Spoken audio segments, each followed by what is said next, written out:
to those specific folders, and within the folders, there is guidance in terms of the topics where you're supposed to get the topics from. For example, ELP.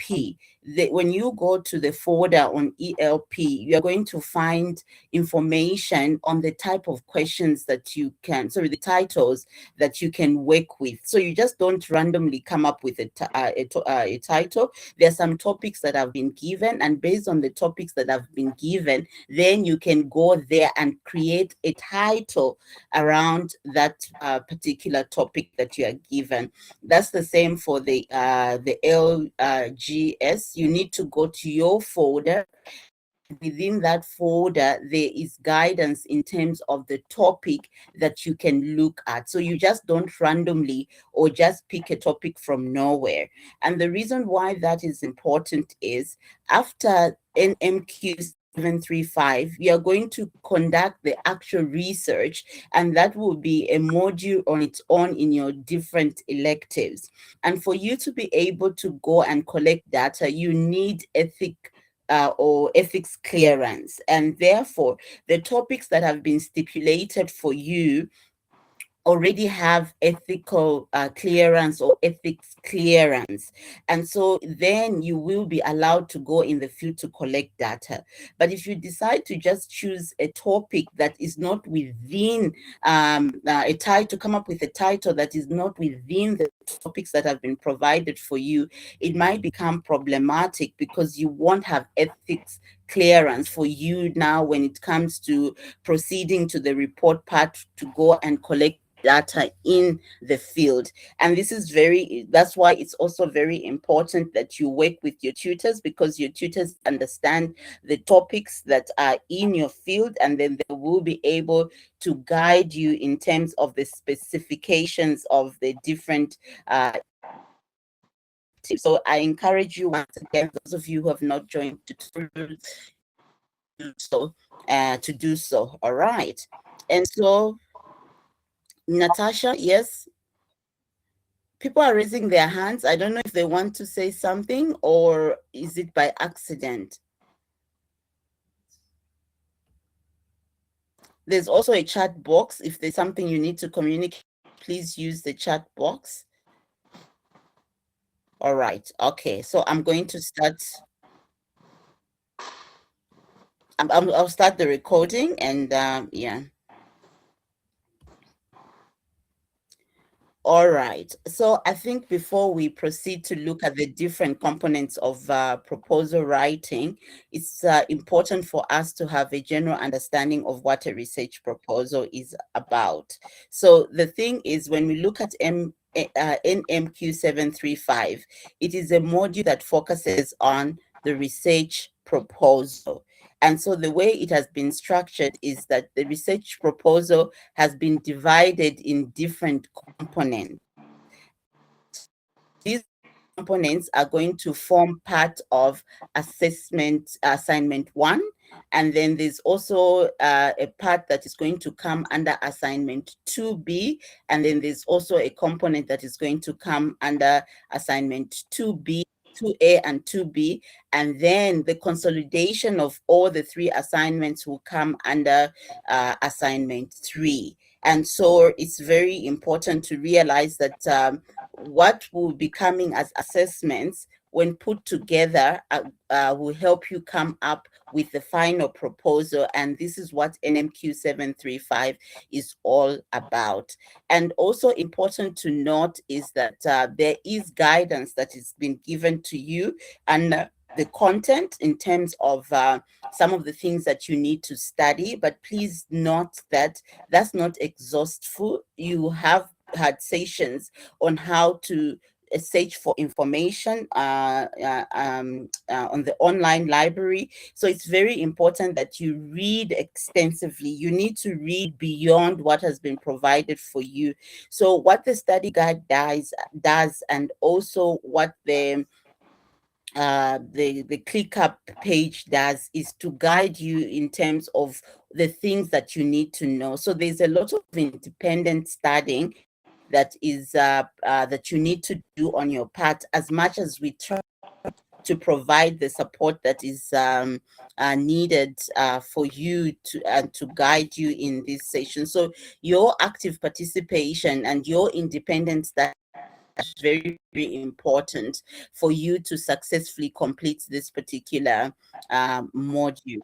All right. So what is a research proposal? I think that's a big question. And so for me, I'm a very visual person. I tend to think in terms of pictures, or in terms of analogies and things like that. So when I was thinking of a research proposal, or when I think of research proposal, I think of a blueprint.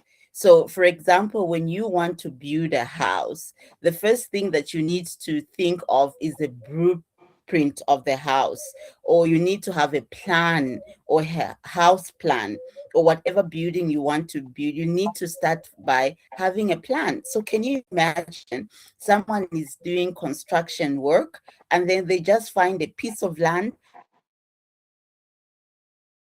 They do is just bring some builders and just start building.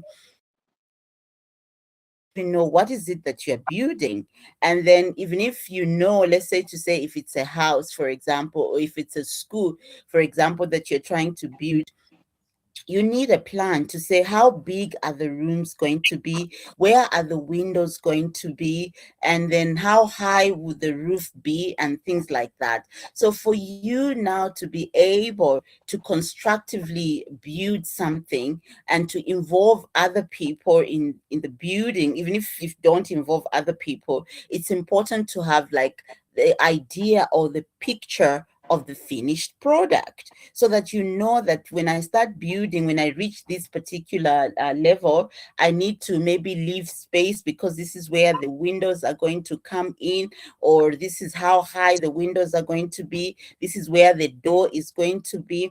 And so you cannot think of building if you do not have a plan. So in the same way, you cannot think of doing research without having a blueprint. And in this case, our blueprint is the what? Is the research proposal. So a research proposal becomes very, very important. And so this lays the foundation for the module that you are going to do in terms of report writing in your different electives. So a house begins with a blueprint.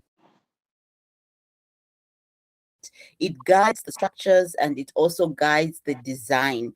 So why it's important to have this blueprint is that it prevents costly errors and confusion. So if you do not have a plan, any person can just come and put the bricks anywhere and things like that. And in the end, you might realize that maybe you build on a part where you were supposed to leave space maybe for a door or things like that. And so you will have to undo some of the things, and that becomes really costly. So to prevent the costly errors and confusion, it's important to come up with a blueprint. So a research proposal needs the same. A research design is your study's blueprint, providing a clear plan for it provides the plan for your objectives or your research questions or the aim of the study, and it also provides a blueprint for your methodology, for your procedures, for your data collection, and for your analysis. And therefore, you just don't randomly come up and say, I want to use this method, or saying that the aim of the study is this one. Everything should be guided by your plan, and so there should be that alignment. So when some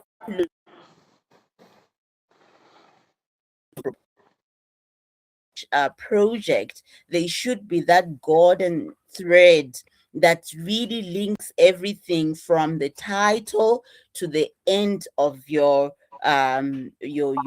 research report. But for you to be able to come up with that coherence, you need a good plan. And so this is what we are doing.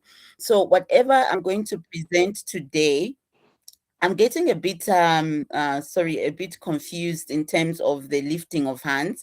I don't know if there are people want to ask questions, or is it that people are just raising them by accident. Let me give people an opportunity. Anyone whose hand is up, do you want to say something?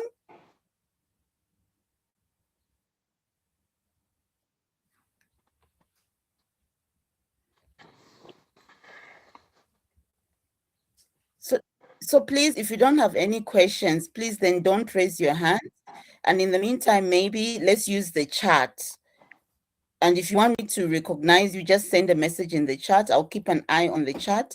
I think then that way we can maybe proceed without the disturbances of hearing hands up, but people are not saying anything. All right. So so whatever we're going to look at today, this will create part of assignment 1. And so the idea is that after we look at this particular content, then you need to go to click up and you go under content, then you go under assessment, have a look out for assignment 1. There's also a rubric. A rubric is very important because we are going to use the rubric to mark your work. And so even as you start working on the different components of your assignment, you need to constantly refer to the rubric and see the quality of the work that you are bringing in. So the rubric is there under assessment, the task is there under assessment, and so you are as good as you can be in terms of starting your attempt on assignment your assignment 1. All right.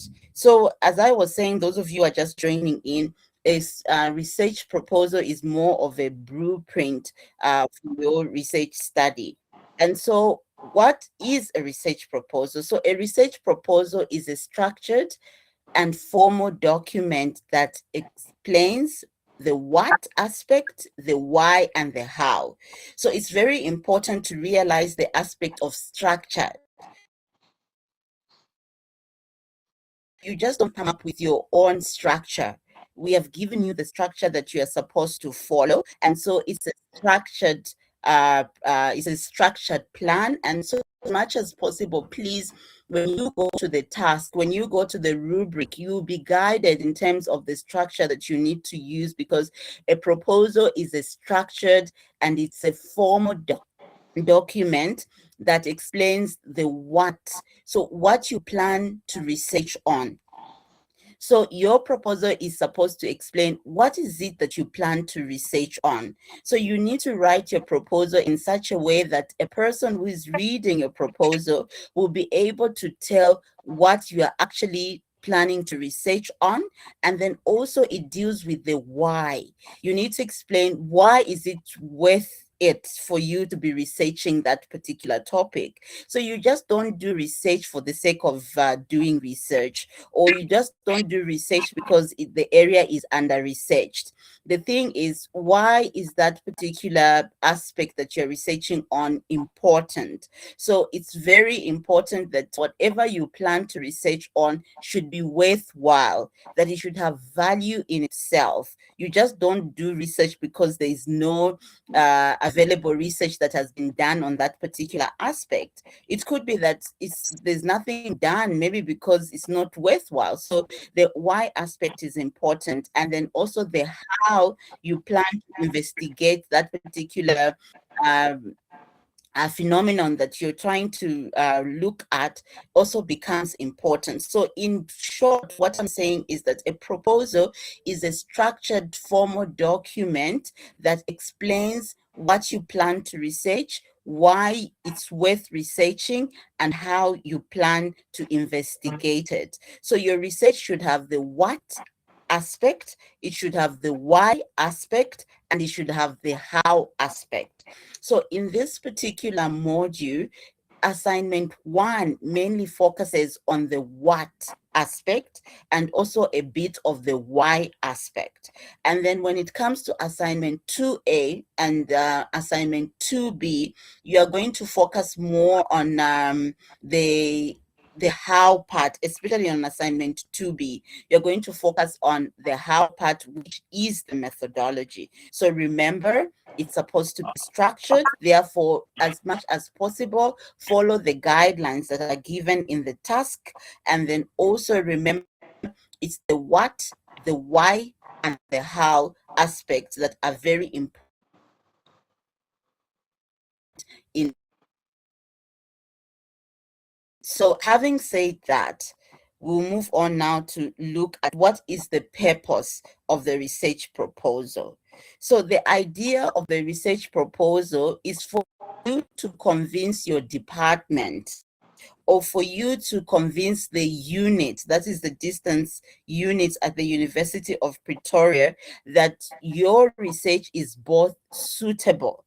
You need to really, through your research, when we read your proposal, you should be able to see that it is suitable. It is suitable for the program that you are enrolled in. And this is the reason why I say that you should be guided on your title should be guided by the topics that are given under your different folders for your elective. So for you to ensure, if you are in LSG, to ensure that your title, is suitable for LSG, you need to go to the folder under LSG for you to be able to look at the topics there, and based on the topics, you formulate your title. So the main idea is that the purpose of your proposal is to ensure that it fits your academic and disciplinary scope. Therefore, you need to choose the title should be formed around the topic that is suitable for your what? Your discipline. So you cannot be in management and then you do a topic that is under computer integrated education.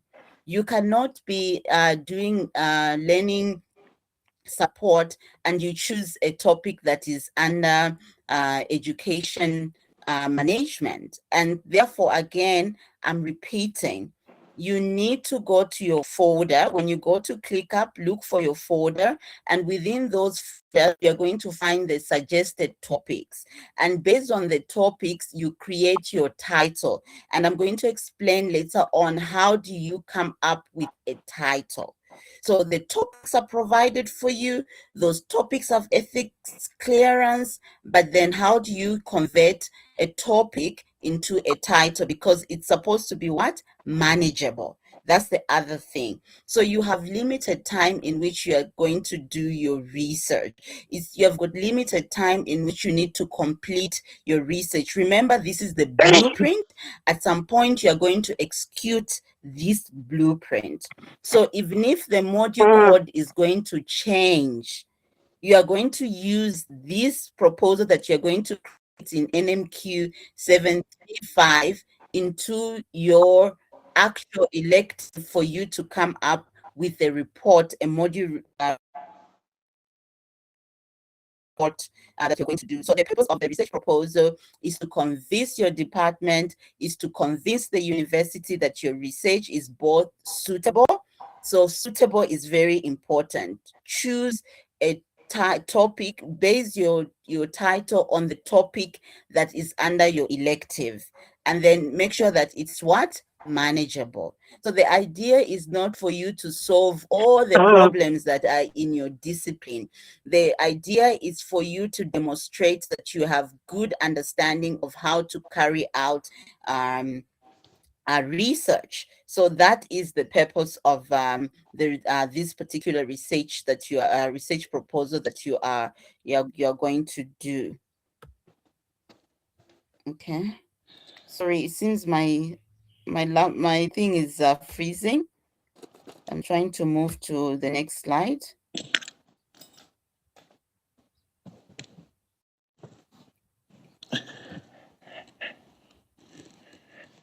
A bit slow. I'm so sorry about. I don't know. Today's it's normally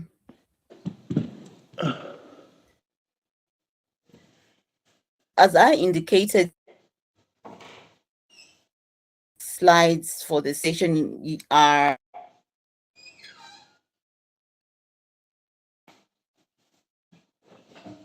asking is, why does it matter? Why does a proposal matter? Why should we care about our proposal? So we need, the proposal matters because it guides your research from to finish. And then that your study is coherent, and then also that your study is achievable. So it's very, very important that even as you are writing, that the structure is there, and then also everything speaks to each other, where you are able to tell, like, you know what, there is alignment between the title that the student has come up with, the study, and also the research question, research problem, and you look at the literature review and all the other parts of the proposal, you'll be able to, they should be able to speak to each other. And this is where now sometimes you find someone is saying, I'm going to look at this particular title, but then when you look at the purpose and the title, then talking about different things. It might be the same topic, but then looking at different aspects. And so how do you ensure between the different aspects of your proposal? And this is what the session is all about. So it matters to have a proposal because we're looking for that is achievable. Some of these research projects are so big that it might take years for you to finish. So please be mindful that you don't have all the time in the world to do a very big project. At the end of the day, we want to, a research, to conduct research at honors level. And then also the research proposal matters because it helps convince reviewers that your project is well thought out and it's feasible. Visibility is the same thing as it being manageable. So at the end of the day, you need to see that you've really thought about what you are going to do. So there's a lot of thinking, there's a lot of thought that needs to get into your project. And so you research without a clear design. And so the your proposal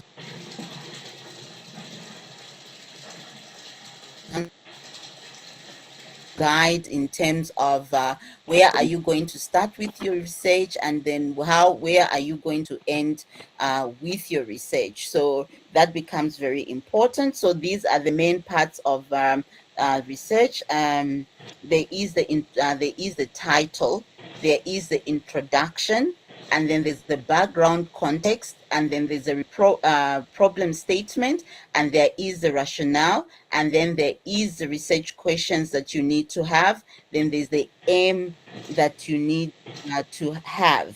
So depending on what research design you're focusing on, in some cases, if you're looking at qualitative research, for example,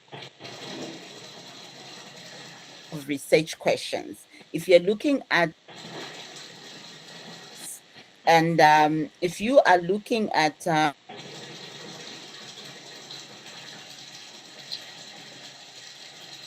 look at objectives, but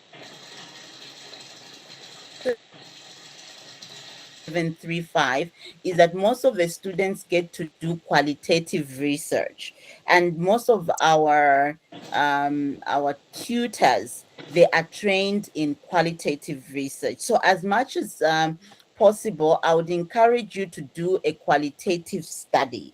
So for the sake of, maybe once you go now to do your master's and you go to do your PhD, or if you want to further your studies in that way, that's when now you can think of, okay, if you want to do quantitative, then you go and do your quantitative study. Or if you want to do the mixed method design, then you can do your mixed method design. But for honors level, I would really encourage you, especially in the space of education. Yes, we use different designs, but mostly we work under qualitative. So at honors level, to avoid complications and things like that, I would encourage you to work using qualitative study. So I'm not saying only use qualitative. I'm saying it's desirable and encouraged to use qualitative research, but if you want to do quantitative, it's up to you. That is your choice. Then make sure that assistance in terms of how to go about with your quantitative research. So assignment 1 is going to be based on the title, the introduction, the background context, the problem statement, and the rationale, as well as the research questions and the research aim. If anything, the aim should come before the research questions. And this is what we are mainly going to focus on today. And then in assignment 2A, you're going to focus on literature review, and you're going to focus on the theoretical and conceptual framework. But that we are going to come back later for another lecture to look at literature review and conceptual. Honors level, I encourage students to do the theoretical framework because you are using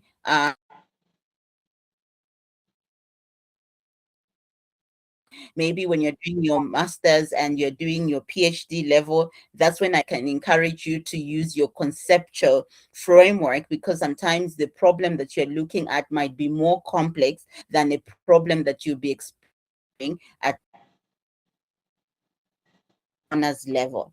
And then later on in assignment 2B, you're going to look at the research methodology, and you're also going to look at the ethical consideration. And sometimes maybe you might need to come up with a time frame. You to conduct research, there's an element of time that is involved. So you need to know to say, okay, one in the field, this time to this time, I need to do maybe class observations and things like that. And so you need to have that time frame, you need to have that budget. But that we're going to look more depth when we come to look and meant to, because whatever we are doing, we are building on things that have already maybe being explored in depth, or there's an that is not on that. And so having said that, to say that when I think of a research proposal, I think of a blueprint or the house plan or the plan for a building. I think one of the strongest thing that is important, okay, it's not just, okay, it's one of the most important thing. I'm not saying it's the only important thing. I'm saying that it's one of the important thing. The thing is literature review. There are two aspects to literature review. I'm not talking about the literature review that is going to come under assignment 2A. I'm talking about literature review in the sense that just like a house needs a foundation, your research also needs a strong foundation. Review is the base upon which your entire proposal rests. You need to read extensively. Once you choose your title today, or those of you who've already chosen the title, go to the online library, look for information there. And what I've done is under our Click app, I've provided more information for those of you who would have missed the session with the librarians. There is content that I've put under Click app under library on how to go the different databases that you can go to search for information, and how to look for academics. All that information is provided for you. You've access to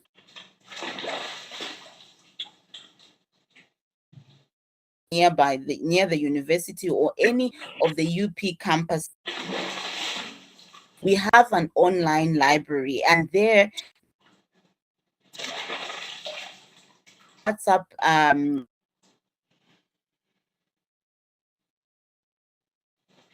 the contact that is there. So you can call the librarians, doesn't matter which part of the world you're, assist you in terms of how do you look for information that is critical to your study. So therefore, literature review becomes important. You need to read extensively. You are now getting to a point where you are starting to specialize in education. When you did your undergraduate program, general education is very broad, but me, I want to focus more in terms of management. But even management, it's very broad. What aspect of management or leadership or administration do you want to focus on? So you are now heading towards the part where you are now becoming a specialist, where you specialize in a particular aspect of your field. And so literature review becomes very important. You need to read extensively. I don't know how much I can emphasize that. So you cannot think of building a strong house if your foundation is weak, because it might look so good in terms of the foundation, but the thing is, when bad weather comes or when time passes, it will start showing. There are certain buildings where they are condemned, they are finished building, and they say, no, you cannot occupy this, whether be it a mall or a house, it's condemned. Because why? If the foundation was not strong enough, then the building itself cannot be sustained. And so without a thorough understanding of existing work, your work may lack direction and your work might lack relevance. You might find that what you are researching actually has already been researched on.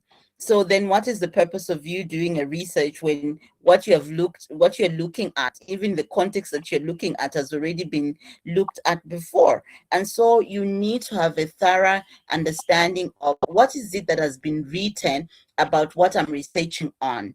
So what is prior information? What is the prior literature in that particular area? So it prevents you from duplicating existing research and helps you contribute something new in terms of your field. So that becomes very important. So I encourage you to read as widely as you possibly can. And I know it's very difficult to navigate. Most of the people are working here, and most of the people have families, and most of the people have got a responsibility, like a leadership responsibility in the workplaces, but also even in our social lives. We might have a lot of commitments. There are people who are dedicated, whether be it religious, in terms of the religious cycle, or in terms of political affiliation. We really have a lot of things to do.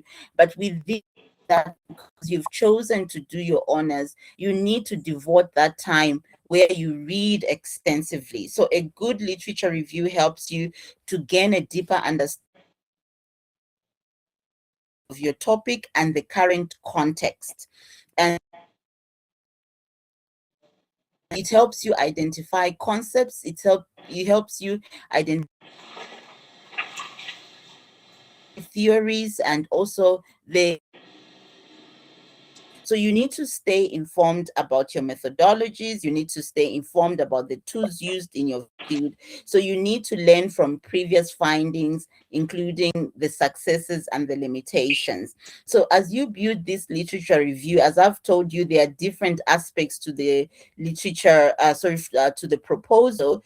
You need to get that information from your readings, and therefore I cannot ever overemphasize the value of literature. So your methodology, your theoretical framework, everything is going to come from the literature. And so literature plays a very critical role in, first and foremost, it justifies your research by showing what is missing or what is underexplored. So there's already,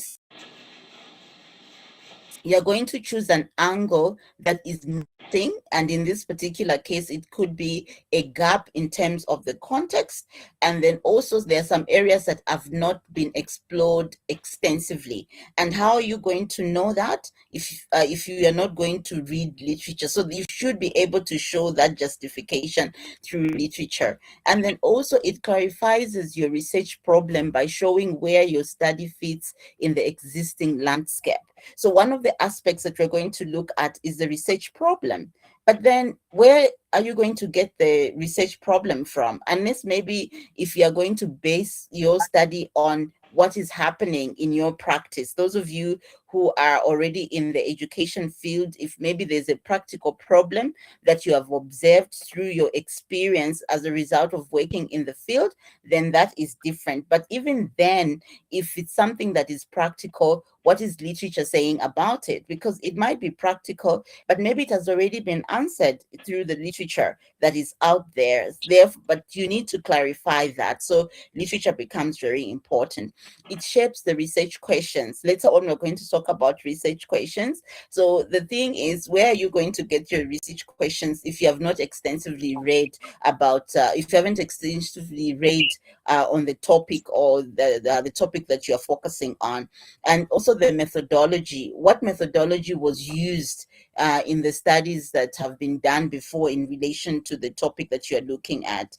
And so literature helps you to demonstrate your academic credibility because you are standing on what others have done, and you realize, you know what, there could be a gap, or in terms of has not been explored in depth, or it could be that there's something that is missing that you want to focus on, and therefore literature becomes very, very important in that particular case. Again, I'm emphasizing you need to read extensively on your topic, and there is assistance from the library, but also I've put material on ClickUp on how to search for information.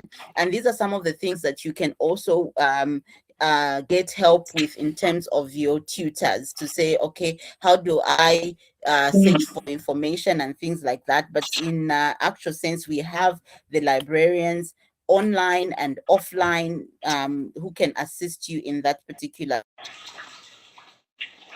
And so the strong literature review helps you build a logical foundation for your study, establishes the academic significance of your study, and then also it avoids weak or undergrounded research design. So it shows you understand the history, the evolution, or the proposals that are out there, and the reason why some of the students even fail NMQ 735 is because they don't read extensively, and you cannot cheat your way out. It shows. If you haven't read extensively, it's going to show. So the thing is, you cannot work around this. And there are some students now, because of AI is as good as the information as the prompts that you give it. So if you haven't read extensively, what prompts are you going to give? So the thing is, if you don't understand your field, even if you use AI, it's going to give you shallow information, and it's going to show. And that will make you either be able to proceed, and then also the quality of your proposal would determine the quality of the research that you are going to carry out in the field, and it's going to affect the quality of your report. So you cannot cheat your way out to say, oh, AI is the way out. Yes, AI can help you, but the thing is, if you don't do the actual reading, then where are you going to get the prompts from? And it even shows. Sometimes you look at the students' work and you can even tell, like, yo, you know what? This person used AI, but the thing is, they have not mastered their field. Remember, you are working towards specialization. So AI is as good as you are. And so you cannot cheat your way by using AI and think, oh, I'm going to come up with a strong proposal. You need to read. You need to read extensively. And if you think I'm joking, just try it for the first assignment if you think you can cheat your way out of that. And so This is just you can read on your own through these slides, because I tried by all means to make that it's very important for you to really start with literature, to read extensively. And I encourage, especially like when I'm dealing with the master students and the PhD students, the first thing I ask them, even before they come up with a topic and things like that, I tell them, how give me your reading list. What is it that you've read about this particular topic that you want to focus on, even before we choose the title itself? So reading is very, very important. And then also, we've spoken about the foundation, and in this case, the foundation is the literature review. And then also, the other thing that is important when it comes to the blueprint is the framework. So once you do the foundation, you put the frames, depending on whatever material that you're using. In this case, that framework for us is the theoretical framework. And I'm not going to talk much about the theoretical framework. I'll do this in the other lecture that we'll do pertaining to assignment 2A. I'm going to talk more about the theoretical framework, but in the meantime, you can just on your own read that. The information is readily available on ClickUp. And then also, when you are building, you need materials. You need bricks. You need maybe door frames. You would need window frames and things like that. So in terms of literature, in terms of research proposal, the material that you use for building, for us, is the methodology, and it's also the material, it's the methodology. So when you talk of the materials in that actual building, you can translate that in terms of, when you translate it in terms of research proposal, you're looking at the methodology. So selecting the right material and construction methods are essential for building a house. Choosing appropriate research methods and techniques is crucial for conducting a successful study. So the methodology section of the research proposal details how the study will be conducted, including how you're going to collect your data, the procedures that you're going to use, the sampling techniques, and the data analysis method. And this is going to come under assignment 2B, and I'm going to go in depth during that particular time to explain to you how do you go about in terms of your methodology. What I'm trying to do now is just to give you the overall picture of a research proposal. So once the foundation is laid and the framework is in place, researchers begin to construct phases of the study, collecting data and analyzing the findings. So this process involves implementing the research plan, gathering data according to the established methods, and also analyzing data and answering the research questions. Or if you use quantitative research, you test your hypothesis. So that's just the bigger picture in terms of your proposal. Then also, when you're building a house, there are finishing touches, right? You do the finishing touches where you say, okay, I want to put tiles, or maybe I want to put a carpet, or I want to use this maybe material for the wall, or things like that, the paint that you should decide to use for your building. So in the same way, when it comes to proposal, we have finishing touches. And these finishing touches, in terms of a proposal, we are talking of the discussion and the conclusion. And these become even more relevant when you are doing the report. There is that aspect where you need to, once you come up with the findings, how you need to discuss your findings, you need to come up with the conclusion. And so just as finishing touches, such as paint, flooring, and textures complete a house, the discussion and conclusion of sections of the research proposal provide the final polish to the study. So researchers interpret the findings, they discuss the implications and draw conclusion based on the results. So what this does, it adds depth and insight to the research.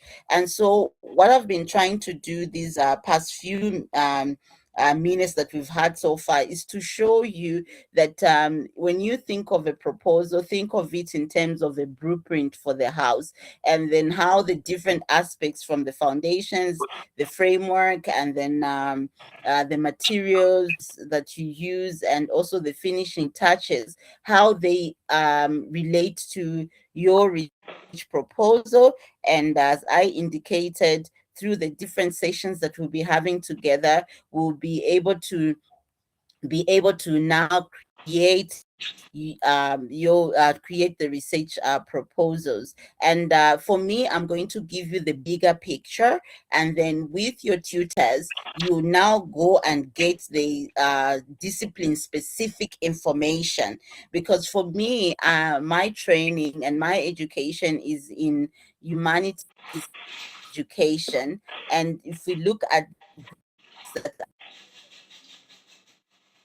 in NMQ 735, you have got LSG. And so as much as I have experience in terms of research proposal in humanities education and just research proposal in general, I don't have specialized knowledge in learning support. I don't have specialized knowledge in management. I do not have specialized knowledge in computer integration, and yet your tutors are specialists in those areas. That's why you need to work with the tutors. So most people complain, no, we don't have support in NMQ 735. It's because you're not using your tutors. If you are not utilizing the tutors that are there for you, then how are you going to get the support? And even when you go to the tutors are not there to give you all the answers. Please do independent study on your own. And where possible, if there are people that you're doing the same program with, partner together, have discussions around the work that you're doing. So there's also peer learning that is encouraged in this particular module, so you can be each other's support system.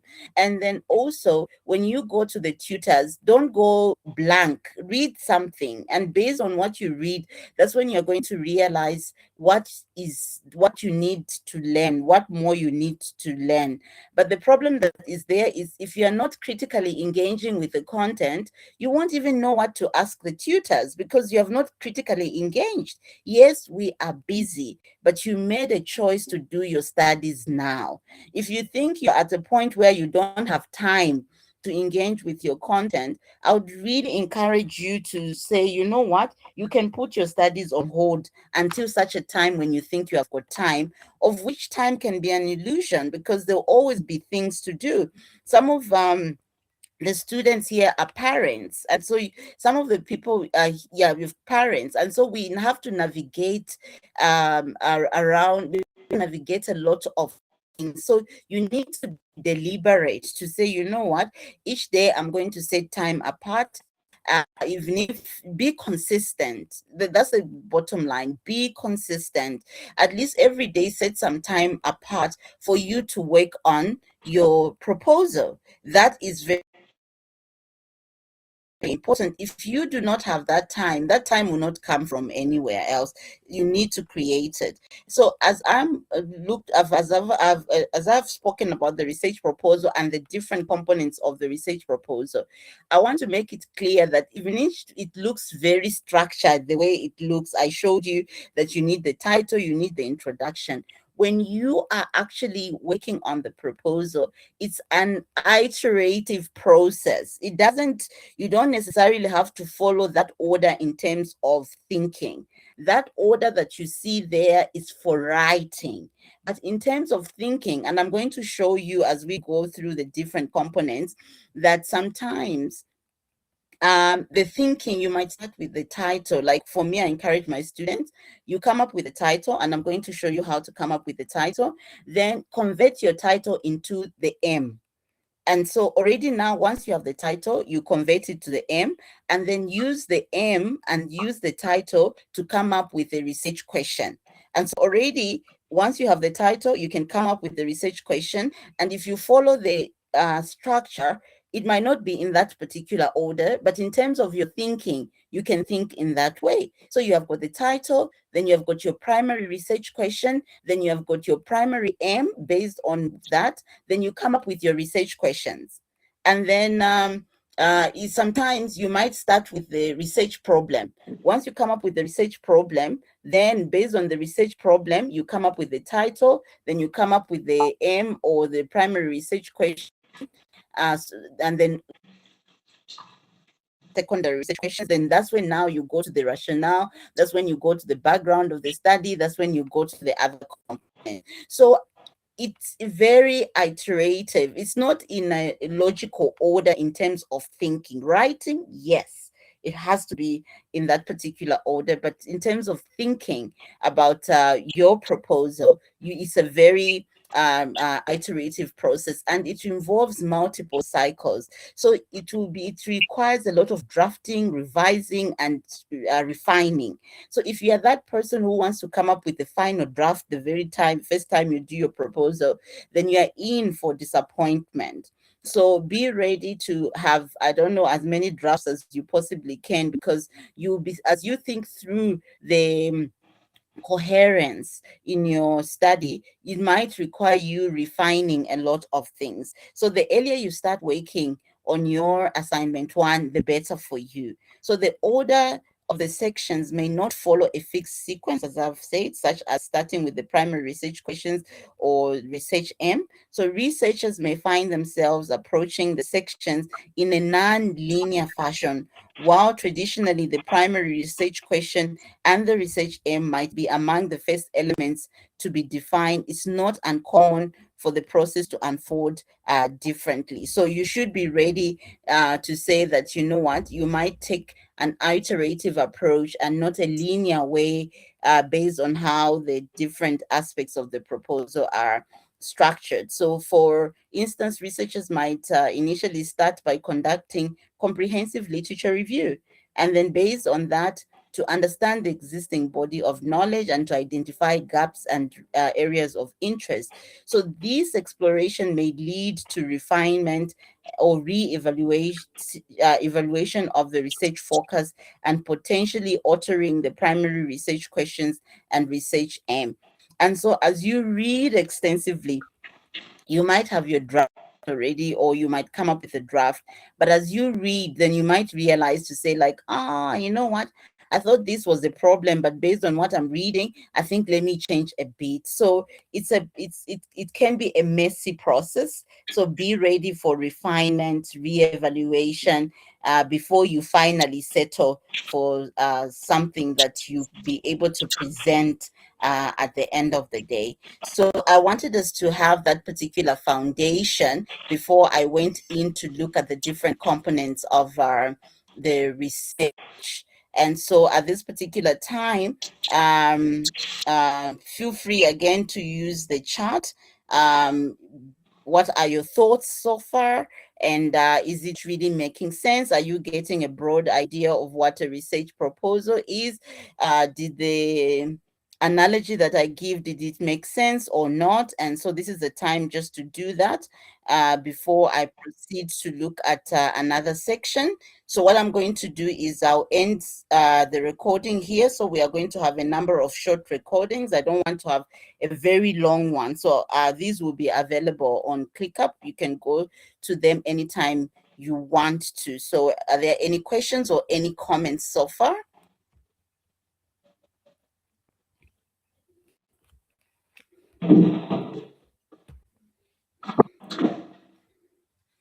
Any comments? Yes, Natasha? Let me just ask, are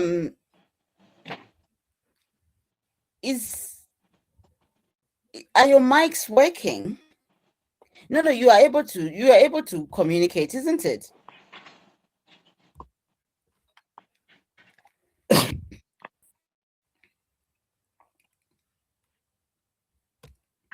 Maranatha, I see your hand is up.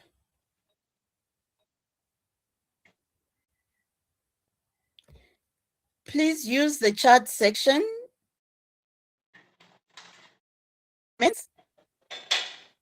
Are we together so far? Doctor? Just a yes or no so that I get feedback. Yes? Doctor, I think mine is working. I don't know what's going on with the students' mics, or maybe they don't know how to use it. Maybe we need to explain how to use it. I don't know. Okay. All right, but are they able to? Can you type something maybe on the chat? I just want to see if it's working. Let me say hi and just let me know if you are able to see it that side. Are you able to? I said hi. Are you able to see? Okay, yeah, thank you. Okay, then it means everyone else is able to see that. Please use the chat function.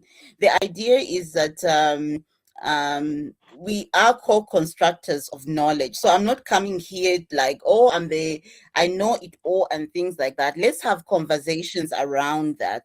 I think we need to we need to get used to having conversations around our work, and that's part of research. You know, you talk to others about your study. If you've got any questions, ask questions. Let's make this to be as interactive as we possibly can. All right. Okay. All right. So I hope that Eh, we've had the general understanding of, yes, yes, Tumelo, you can go ahead. Yeah, just before you go on, maybe to tell the students that on the top, on the bottom right of the screen, there is a purple button. If you click on it, it will show you the settings, the show content, the attendees. On the extreme left, there is a message sign there, a bubble-like sign.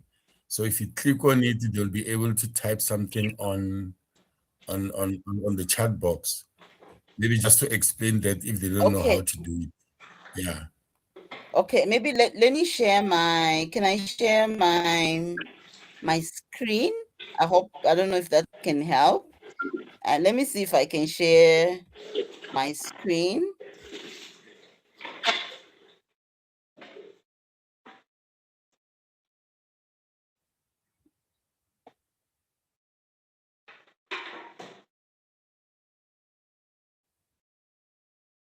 I don't know if I went to the right place.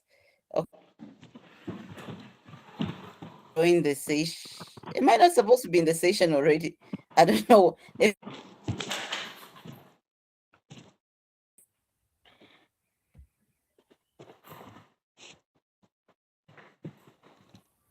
Do you mean you wanted to share your video?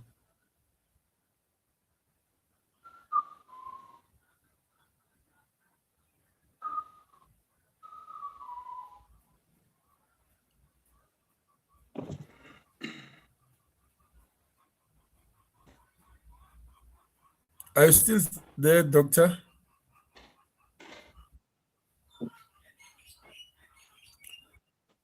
Noctula, you can go ahead and ask your question. Or anybody else who wants to ask a question. Yeah, the doctor is back now.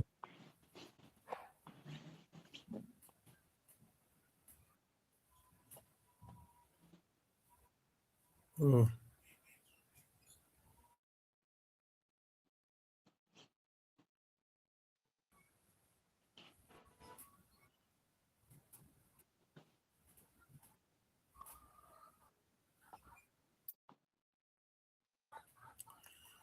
Dr. Ntembe, I can see you are back, but you are not audible.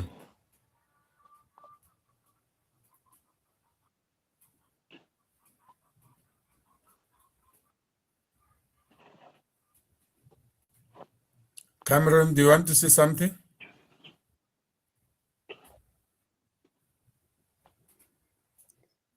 Oh, sorry, I was on mute, and I was saying that I think after this particular session, we'll just take maybe a 5 minutes break, and I'll try to look at the settings, and I'll try to take the moderators so that at least you can help in terms of also giving instructions, things like that. Oh, But it will really help those of you are able to give feedback. Feedback is very important so that I know whether what I'm saying is really making sense to you or I need to change the way that I'm teaching. So now we're going to focus on the research title, and we're going to search research title. Let me put the recording on.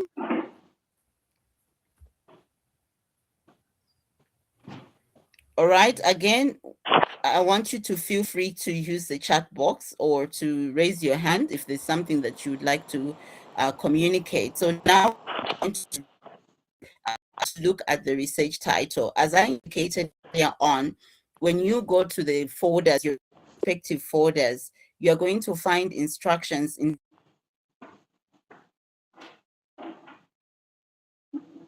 and focus on. Look at those topics, they are very, very broad. And so you need to come up with the title based on the topics that are within your field. So please make sure that you just don't randomly choose the title, but the title should be based on the different topics that are provided for you by your different electives. And that information is on ClickUp. So you do not have an excuse of saying, no, I didn't know. As long as you're part of this session, and there will be recordings that will be put on ClickUp. And also, if you work with your tutors, they will be able to guide you in terms of the topics that are recommended in your elective. And so your responsibility is, how do you convert those particular topics into into titles. And this is what this segment is going to be about. And so, as I indicated, people start their research from different points. There are people who start with extensive reading of literature, and based on that, they identify the research gap, and based on the research gap, they come up with the aim of the study, and then they move. It's an iterative process. But here we are assuming that you are starting from the topics that you have been given. And so what is a research title? And I can see here there's a typo in my slides. I wrote title twice. So a research title is a clear, and here it's very important, clear is very important. It's not just a random word that has been put there. It's put there deliberately because your title needs to be clear. It needs to be concise. It's a concise statement that summarizes the main topic. And also it summarizes the purpose, and also it summarizes the scope of the research study, indicating what is being investigated, and often the key variables and the context involved. So what this means is that when I look at your title, it should give me the following. It should give me an idea of the topic that you are looking at. Based on your title, I should be able to tell what the purpose of your study is. And based on your title, I should be able to tell the scope, how big, how broad your research is. And then also from your title, I should be able to tell, whom are you researching on? I should also be able to tell what are the valuables that you're focusing, or the concepts in this case. Valuables, normally we use them for quantitative research, but in qualitative research we use concepts. I should be able to tell, what concepts are you focusing on? What is your phenomenon? The phenomenon that you are looking at, and I should be able to tell the context.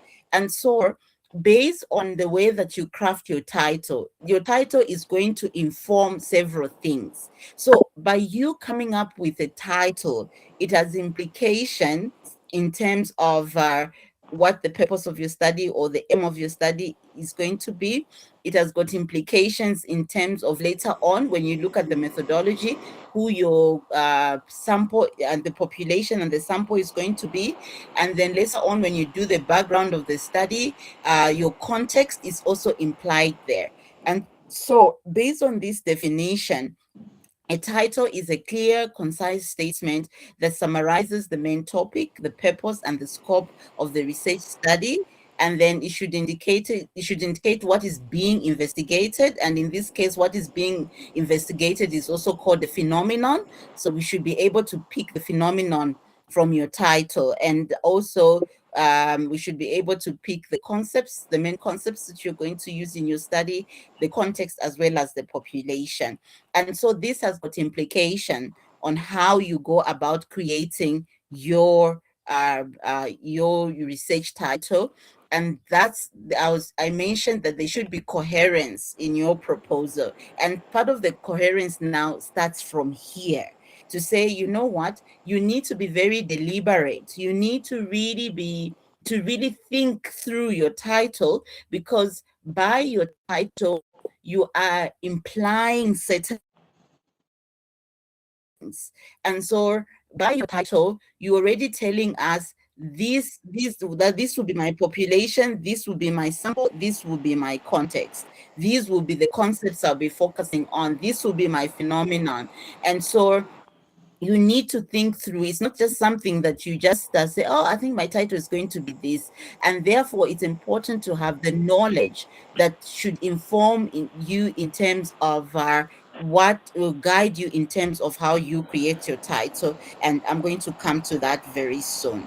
So your research title is the first impression your audience gets about your study. So your title becomes very important. So based on the title, get interested to read more on your study, or I can be put off altogether. And therefore, this is the first impression that you are giving of your study. So if you are selling your study, it's your title that is going to be used as a marketing point, whether people are going to buy into your study or they are going to be put off altogether. So you can think of maybe a movie.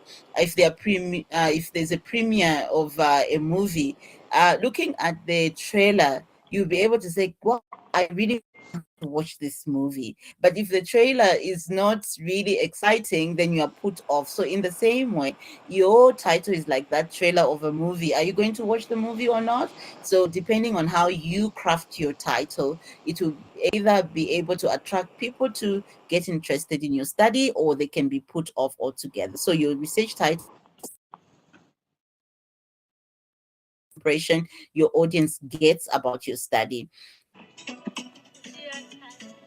Be clear, it should be information that you use to test whether it's a good title or not. So a strong title captures the essence of the study. So your title should tell us what your study is about. So ask yourself, and even when you write your title, I hope that somewhere you have on a piece of paper, you have your title written. Ask yourself, is to say, am I able, based on the way I wrote my title, does it say what the study is all about? And this is where peer learning becomes important. Someone group who is also doing a program as you are, but ask them to say, this is my title, what do you think this study is about? So if the person tells you exactly what your study is about, then know you're on the right track. But then if what they are telling you is not what you have in mind, then just know that, you know what, there's something wrong with your title. And then as I indicated, it attracts readers, it attracts stakeholders. So the way you write it matters, and there is a way in which you're supposed to write it. So it serves as a guide for your proposal development.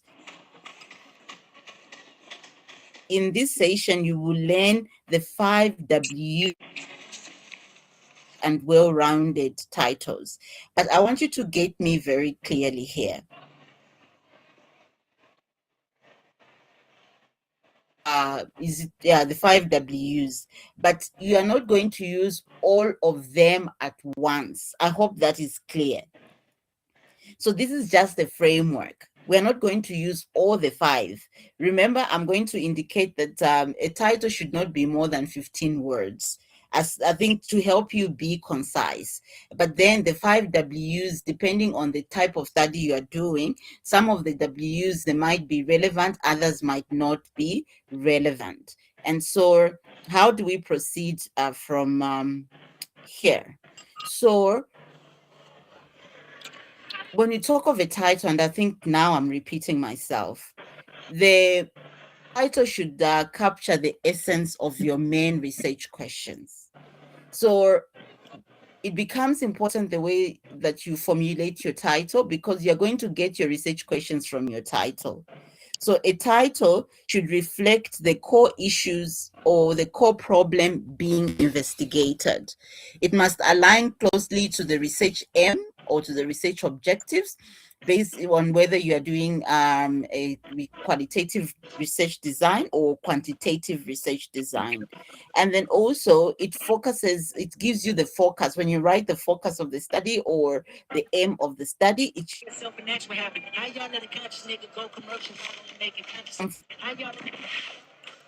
actually it should be under 16 words. So implying it should be 15 words or less. If your title is more than 15 words, then just know that it's too long. Then just know that it's not concise and the problematic. So please try to reduce your title to as maybe from 15 words or not. And then also it should be able to give us the valuables or the concepts that you will be able to use. And as I indicated earlier on, we need to ensure that there are sometimes the title will give you the research methodology that you need to see when you, maybe let's say you go to Google Scholar or you go to the repository for University of Pretoria, you're going to find a lot of studies that have been done. Or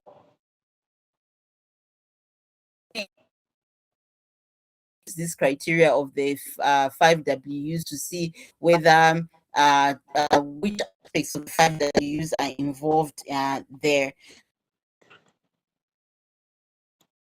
Title should not be biased. Let's say if you support maybe a particular way of method of teaching, maybe say if you're teaching English, if there's a particular method of teaching maybe poetry or something like that, don't make it very obvious from the title to say you are supporting a particular stance. So there shouldn't be biasness. Don't bring in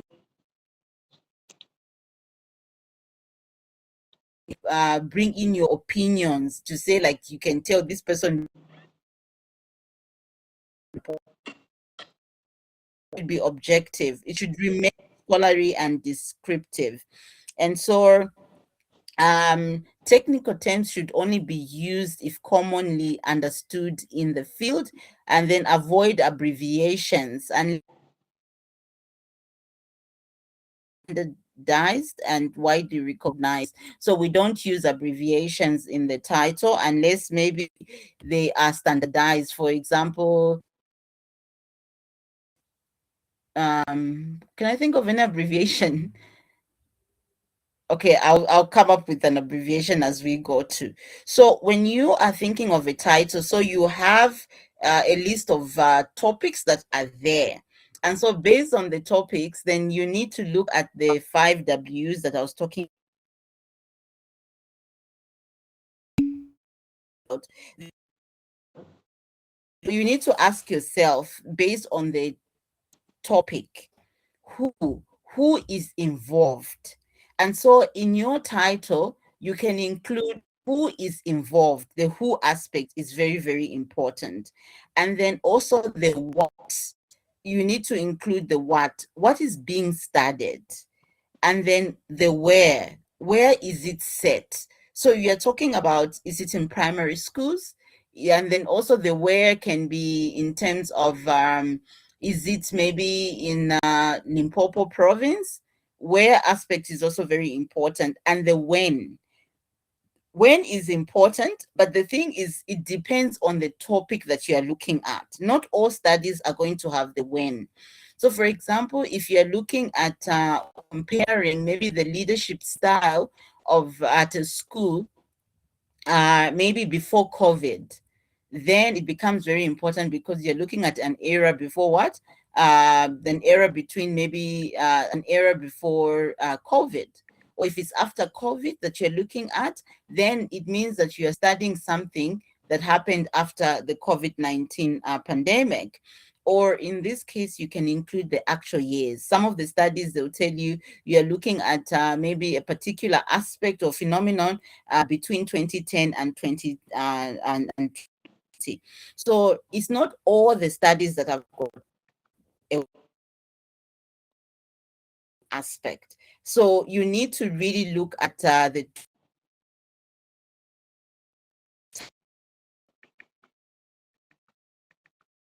to be there, but it can be there depending on what you want to look at. And so the other thing is the why. The why is it important? So some of the studies, when you look at the title, you're able to tell the why. But even then, the why is not compulsory. If there's no need for you to include the why in your study, don't include it. Also the how aspect. Some of the times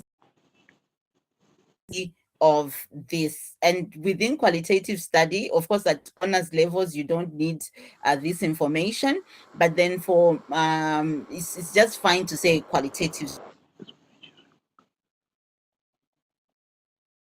PhD, you're going to realize that there are different types of qualitative studies. So you ask yourself, is this an ethnographic study? Is this a case study?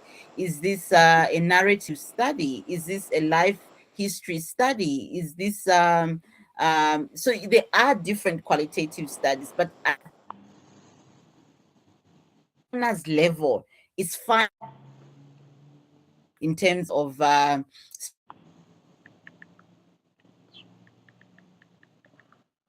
honors level, we just look at qualitative research in general. But once you go to your master's, it will not be enough for you just to say qualitative study. You need to be specific in terms of the type of qualitative study you're going to look at. And those of you who, if you decide to look at quantitative study, at honors level, it's fine for you to say quantitative study. You need to specify what type of quantitative study or what type of quantitative study you are going to be looking at. The same with mixed methods. Those once you go for master's or PhD and you want to do a mixed study, which is a mixture of qualitative and quantitative, you need to be specific. What type of quantitative are you going to study are you going to look at, and what type of qualitative study are you going to look at, and then how.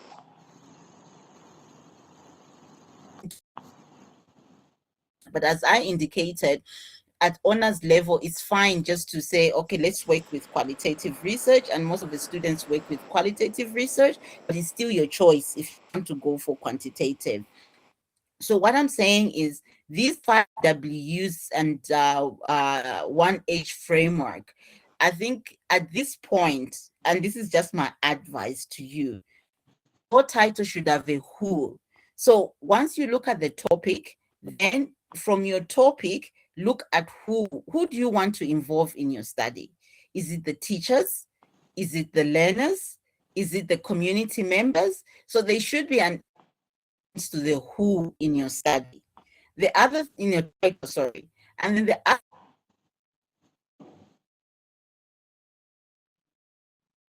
what is being studied? What is it that you're studying? Are you looking at learning processes?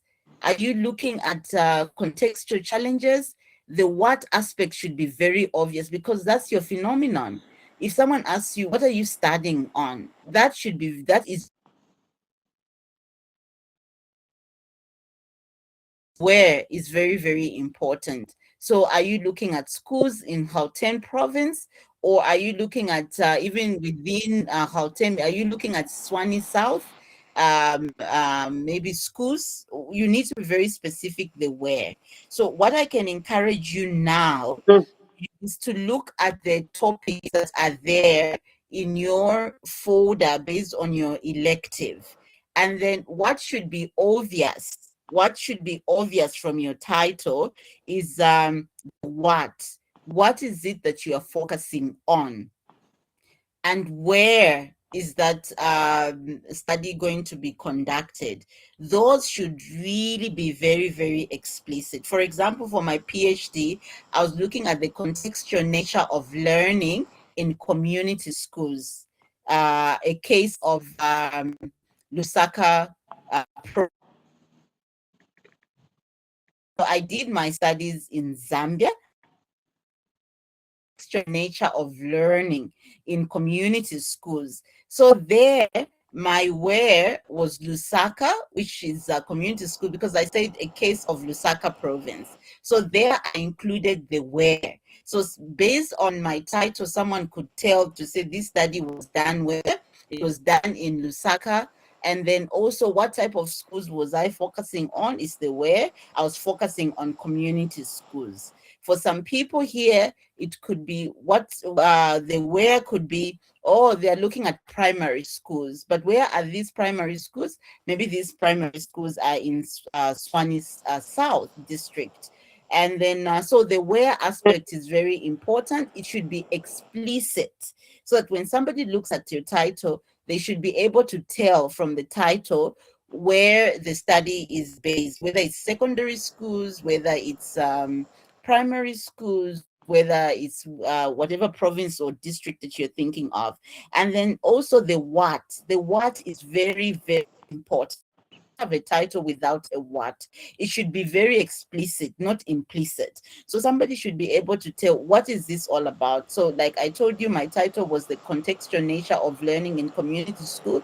Therefore, my what, my phenomenon there was the contextual nature of learning.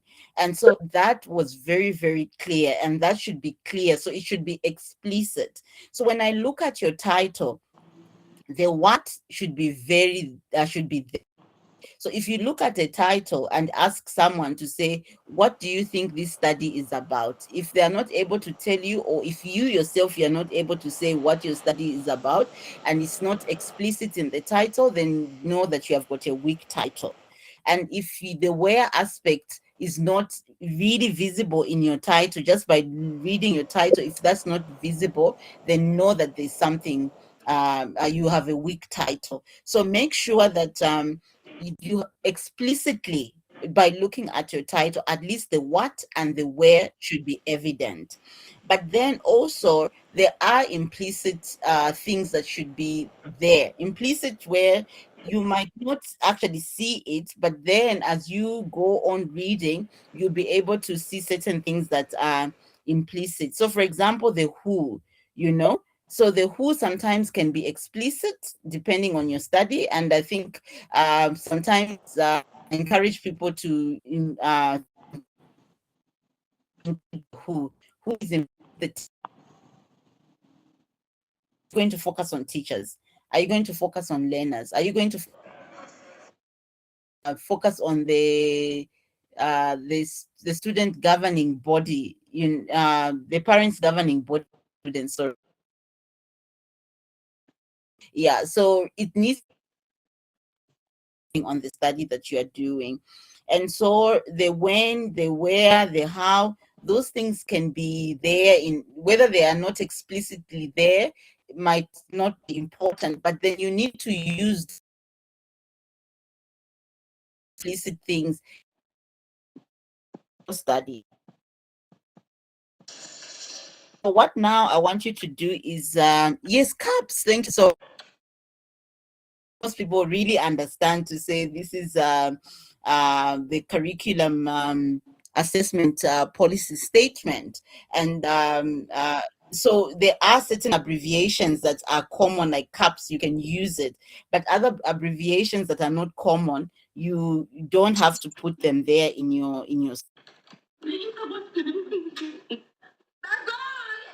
so someone should tell the what and the where. That is compulsory. But then based on your title, ask yourself a question to say, who am I focusing on? So that later on, when you are writing your assignment 3, when you're looking at the population, to know who the who is. You would have already answered it somewhere, and then you need to include it later on when you're doing other aspects of the study. The when, like, are you looking at, is there a particular time frame? Are you looking at what is happening now? Are you looking at something happened in the past? Are you looking, is it an historical event that need to do is, on a piece of paper, look at the topics that have been given to you, and based on the topics that have been given to you, write down and then also write down the where. Also write down the who, the when, the why, and the how. And so what you do now when writing the title, make sure that in your title, from explicitly, if someone looks at your title, they should be able to answer the what and the where. That should be explicit. And then so use based on the topic, get the what, and then decide on the where. There you decide on your own. You would want maybe, and I would encourage you for you to do research, because at honors level, do something maybe in the schools nearby, so that you don't have to travel to another province to conduct your study. So convenience also is very important, because you don't have a lot of time in which to collect your data. So think of places that are near you, or something within your close to you. So the what and the where becomes very important. Lisedi, your hand is up. Okay, so I hope that I've put the point across. So you answer the 5 W's, and then you also answer the how. But then what you do is, what you make explicit, and I hope here I am putting it clear. What should be explicit is the what and the where. Then these other ones, you answer them, and you are research when you come to assignment 2B. This is now where you're going to put who are you focusing on, and also the time frame, the why, and the how. That's where now it's going to come in assignment 2B. But it's important from the word go that you understand the who, the when, the how, because when you talk of the research problem, and even when you talk of the introduction to the study, even when you talk of the background of the study, some outside the commission offices. But if you don't decide on these things as you are looking at your title, it will be very problematic for you when you come to write the introduction to the study, when you come to write the background of the study. So you might not use this immediately in the title, but you need to answer this. That's why you need to have maybe even a book that you specifically assign, let's say for NMQ 73 as 5, because you want to look for alignment. So I hope I've made that clear. Is it clear?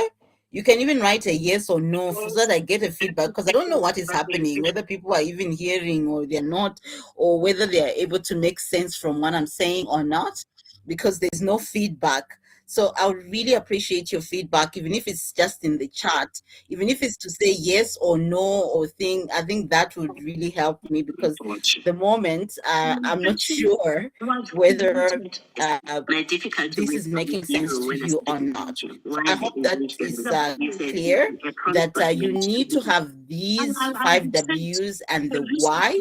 You need to write them down somewhere. But what needs to be explicit, or what needs to come out, or what is a must to be reflected in the title is the what. To Mr. Mkhozi, because you can bring in the who if you want in the title, but the what and the where is compulsory. And then these others, they need to be answered, because you're going to use them in the introduction of the study, you're going to use them in the research problem, you're going to use them in the rationale of the study. So they are important that you establish these from the way, and it also helps in terms of alignment, because if you don't know the who, the when, the why, and the how from the word go as you are drafting the title, things will be mumbo jumbled as you go on, and then there won't be that coherence, there won't be that golden thread that I was talking about, there won't be that coherence in your study. So you need to have these written down, the implicit elements because they need to be reflected in other parts other than the title. So at this particular point, if people were giving me feedback, I would have paused and said, okay, those of you who have got titles, can you read out, maybe share your titles with us? And then we could have been able to check to say, okay, is the what very clear? Is the why very clear? And then which other aspects, which other elements are being reflected in particular title? But in this case where people are not participating, I hope that it makes sense to you on your own. And even maybe if you come up, if you group up with some of your peers that can discuss some of these things, or you can use it to evaluate.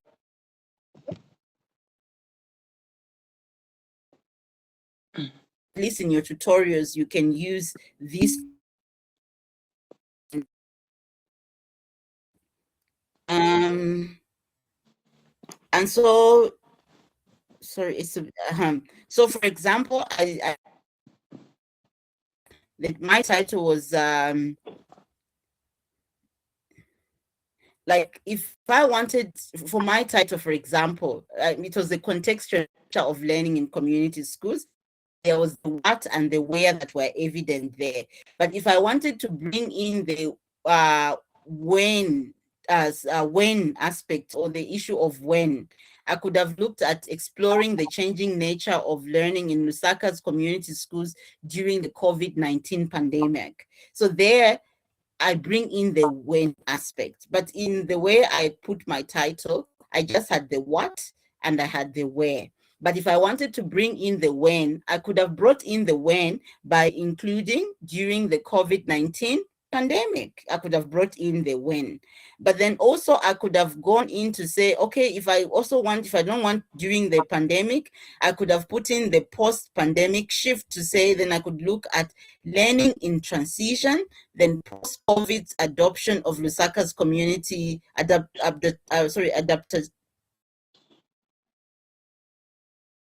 adaptations in time. So you see, I looked at the when and I looked at the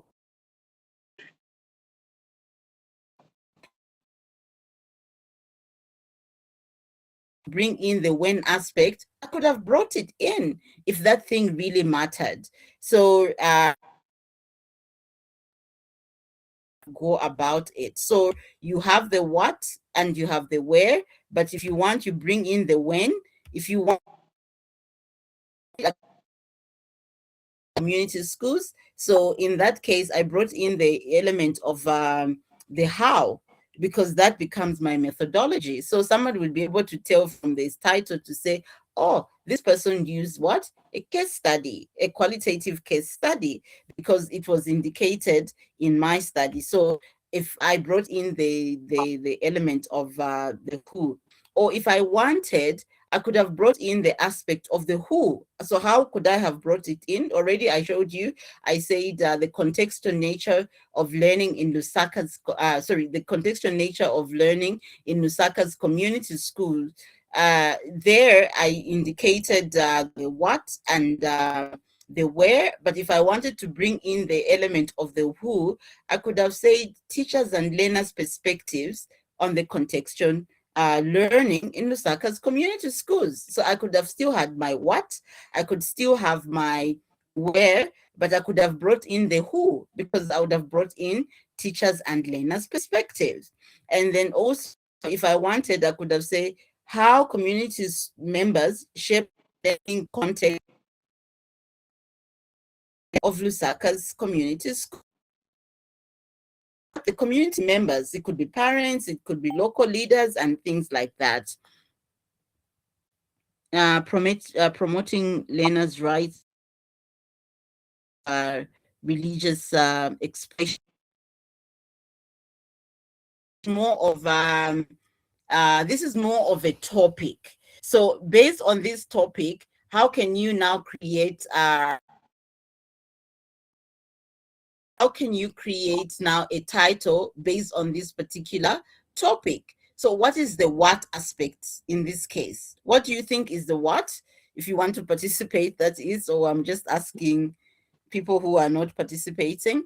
So if I want to, like, promoting learners' rights to freedom of religious expression. So there we can come up with the what. What is the what there? The what there could be learners' rights to freedom of religious expression. So that becomes our what. But then we need now to bring in the where. Where is this? So here, when we talk of learners' rights, which learners are we looking at?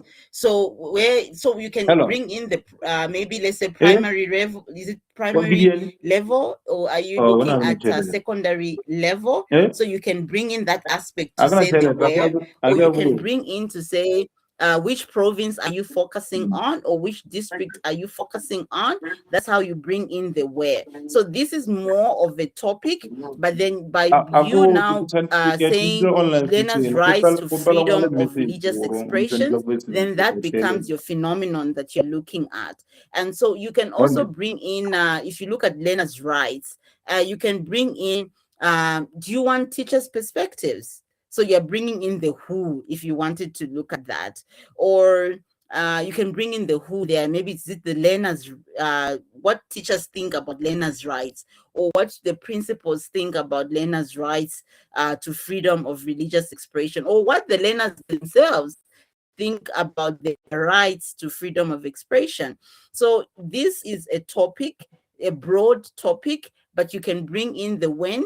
You can make sure that the what is there, and you bring in the where. You can also, if you want, you bring in the who. You can bring in the when if you want to, or you can bring in the how if you so wish. So if you want this to be maybe a case study and things like that, then the what, you can bring in the what. So this is how now you can convert a topic which is as broad as this, promoting.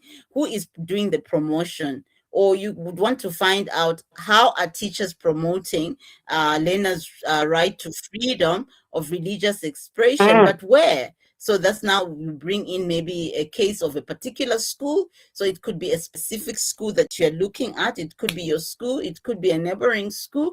And so you bring in the what. So that is a topic that is there. So from the topic, already you have the what. So you have to say, what is the phenomenon based on the topic that I'm given. So you see, this particular topic, we can have different titles. We can even have 1,000 titles based on what our what is, or sorry, no, not our what, based on the who, and then also based on the where, also based on the how. Those aspects become very important. So stakeholders promoting learners' rights to freedom of religious expression in public secondary schools. So already now there's a where here, where we can say, yes, our focus is on what? Public secondary schools, because there are private secondary schools and there are all types of secondary schools. So here the where is very important, because our focus is on what? It's on public secondary schools. And then here, when we talk of stakeholders promoting, yes, it's good to say stakeholders, but the stakeholders are a lot. It should be more, remember, the title should also be concise and it should be precise. So we need to say, which stakeholders are we looking at? Are we looking at stakeholders in terms of teachers? Who are the stakeholders here? Is it the head of departments? Is it the principals? So we can stream the stakeholders even further to make it to be very what? Concise, so that we know which stakeholders are we focusing on. And so it's good, like, you start broadly and then you draft something. That's what I'm saying. You need to keep on re-evaluating these things until it's very concise and it's very precise, and so that there we can implicitly and explicitly be able to say, you know what, we're looking at stakeholders, but the next question is, which level of stakeholders are we looking at? So if you can break it down so that we don't leave it to chance. And even now, when it comes to our research problem, when it comes to the introduction of the study, when it comes to the background of the study, it will be easier for us to, once we simplify who these stakeholders are, because it will be, we may be able to make it explicit in our introduction to the study or the background of the study. And so we need to be very concise, and so we need to make sure that everything is clear. And sometimes it helps to get in other people's perspectives. So you need to collaborate with others. That's why peer learning is a critical component of distance education, as well as learning through your tutorial groups become very important. So the idea is for you to discuss your title. So if you're holding on to your title, other people will not be able to bring to light things that they are seeing or things they're not seeing. And so if you, in your tutorial, you take this mentality where you just go empty, like you haven't worked on anything, or you don't want to share your work, NMQ 7535 is going to be tough for you. So there should be that level of openness, because it's a learning process. We are not looking for perfection. It's a learning curve, and you can only learn sometimes by unlearning. I think there is this misconception to say learning is about getting everything right from the word go. Sometimes learning requires unlearning. And so how can you unlearn if you don't table something, if you don't bring something to the table? And so you need to actively engage for you to get the most from the sessions that we have in NMQ 735, because this is a practical module. It's not abstract where you just learn things that are there in the air. Things that you need to practically do. And so if you are not willing to share, or if you come to the sessions unprepared, it will be a sheer waste of time. So this is a good platform. Let's say if we had 5 or so people who were able to share what their thoughts are, or those who have already have the titles, if you brought your titles here and we discussed them, then we would have the practical ways in which we can see to say, oh, okay, when I'm analyzing my title, those are some of the things I need to look at, or those are some of the refinements that I need to do. So for example, here, there's a word stakeholder that is being used, right? And it's fine, you say stakeholder, but then when we are discussing to say, you know what, the next question is, there are different types of stakeholders. And later on in our assignment 2B, we need to say, who are these stakeholders? Remember, the research proposal is supposed to be manageable. And so if we say stakeholders, there's lots of stakeholders, and we don't have time to go to all of them. So as a way of making it manageable, we are going to choose one group of stakeholders that we are going to focus on, and all the data collection is going to be done on that one group of stakeholders. Because remember, we say that the study needs to be suitable for the discipline that we are in, but also the study needs to be manageable, and therefore part of managing the project, we need to be specific on who we are looking at. There's also the why aspect here. I think we are running out of time, and I hope yeah. And then also there are a lot of things that you are able to take from your title. So the next thing that I want us to focus on is now, how do you convert your title to a research question? So what you do is you get your title and then make it a question. Then that becomes your primary research question. So for example, in my case, my title was The Contextual Nature of Learning in Community Schools. And therefore, my primary research question had to be, what are the contextual nature, what is the contextual nature of learning in community schools? So once you have your title, convert your title into a question, then you have your primary research question. Automatically there, you have alignment. And so once you convert now your title into a question, then you have that becomes your primary research question, and there's alignment there, because already you've made your title to be your what? A research question. And then now the aim. So what will be the aim of the study? In this case, the aim of my study, that's based on my title, based on my research question, my title now becomes sorry, not my title, my aim. The aim of the study is to explore the contextual nature of learning in Lusaka's community schools. So already in my aim, there's what? My title is being reflected there. And so already there's alignment there. The only thing that I've put in now aim is the verb. And the verb becomes very important. And the verb here, because the aim is broad, I'm using the word explore, because I want to explore. And in other cases, I can use the verb to say, I want to examine. But then depending on the level, especially at honors level, I think explore is more manageable, because a verb is a doing word. That's what we were taught, those of you who teach or who specialize in language. We say a verb is a doing word. And so you do what the verb says. So if you want to examine, then you need to ensure that your study will be on examining. But at this particular point, exploring at honors level is fine. So now I have my title, The Contextual Nature of Learning in Lusaka's Community Schools, where there is the what and the where, and then I convert it into a question that becomes my research question. And then my aim, I add a verb. And then so I want to explore the contextual nature of learning in Lusaka's community schools. And so that becomes my aim. So I bring in a verb, use a verb, or use a verb that if you look at this verb, it's more broad. But then based on the verb to explore, when it comes to research questions, I hope now it's making sense. I'm building on. When it comes to research questions now, I'm now going to use action verbs. So the verb I use, the explore, is very general.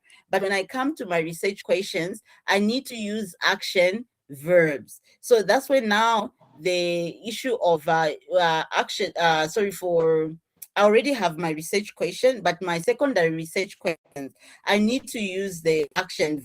There you need to use the what questions and also the how questions. Please avoid the why questions, because the why questions are very they are more of conceptual, and normally it's at PhD level where you want to look at the why. So based on your research primary question, you come up with sub questions from the research primary question. So my primary question was, what is the contextual nature of learning in Lusaka's community schools? Then to answer that question, because it's very broad, I come up with what? With sub questions. And at the most, please don't have a lot of research questions, because at the end of the day, you need to answer those research questions. And so now here, in terms of the sub questions, that's why I said the foundation of a good research proposal is literature review. And so you look at some of the possible theoretical frameworks that you can use, and based on the theoretical frameworks, then you can come and create the primary research questions.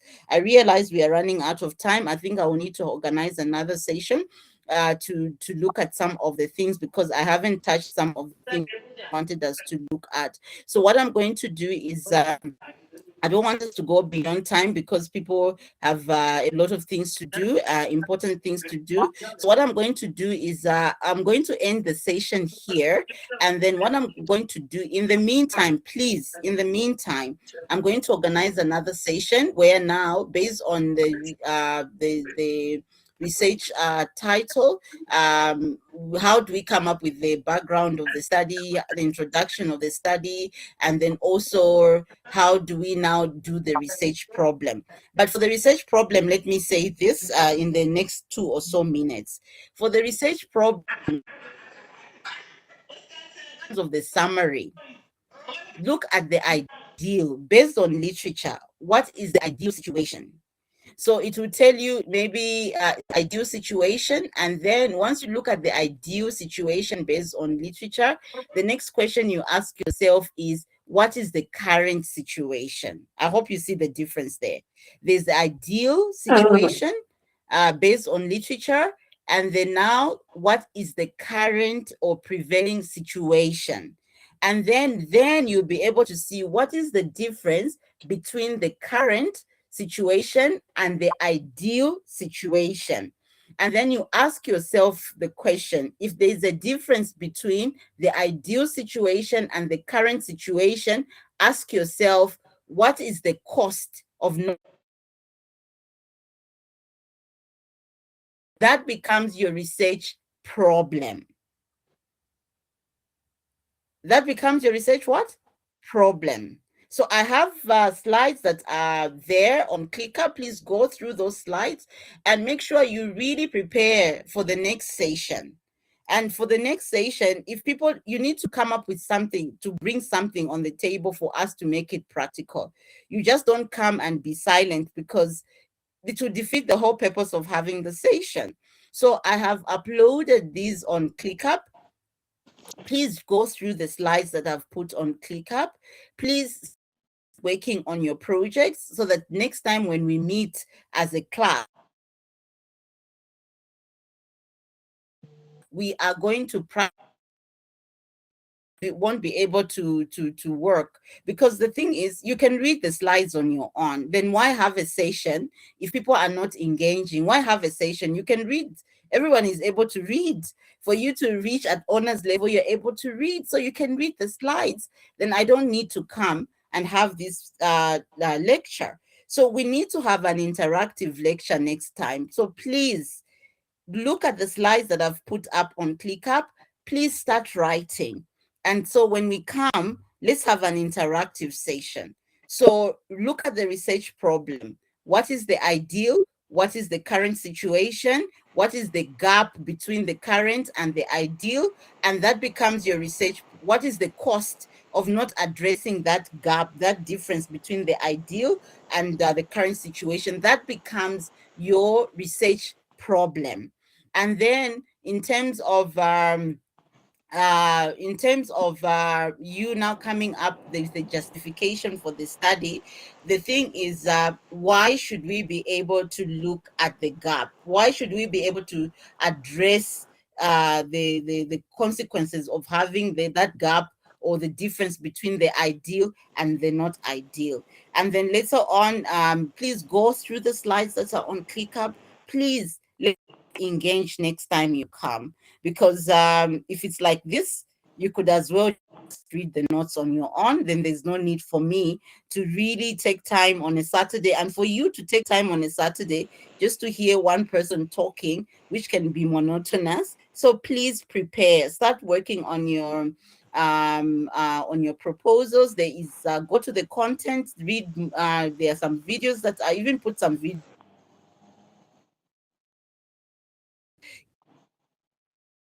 Given you the guide in terms of what needs to be done. So I'm going to end the session here. Thank you so much for attending, and I'm going to announce a date when we can all get back together, and then please come prepared. The slides are there. You have no excuse, right? Bring something down. And so let's have a conversation instead of me having a lecture. And that will be able to set the precedent for you in terms of the tutorial session that you're supposed to have. So thank you so much for taking your time, very important time, to attend this class. And I hope that it's it's been informative in one way or the other, and that it sets you on your journey to start working on assignment 1. And remember, this is not just about assignments. These are soft skills that you need at master's level. Remind, the qualification that you are getting is aligned to the NQF level. And so there are certain expectations and descriptives that you need to meet for you to be able to say, I've done my studies up to master's level. And so these are some of the skills and the competences that you need to have. So it's not just about assignments, but also it as a way in which it shapes the way that you understand and analyze things, and the skill set that you need to develop. So please engage. Yes, AI is there, but AI will not give you the competences and the skills that you need for you to say, I have a master's degree. So thank you very much for your time. Please go through the slides. I'm going to announce another date when we can have a class together. And please, this time, bring your work forth, then we'll be able to have a meaningful class and meaningful conversations around your research proposal. So thank you so much once again. Enjoy the rest of the day. Thank you so much. We've come to the end.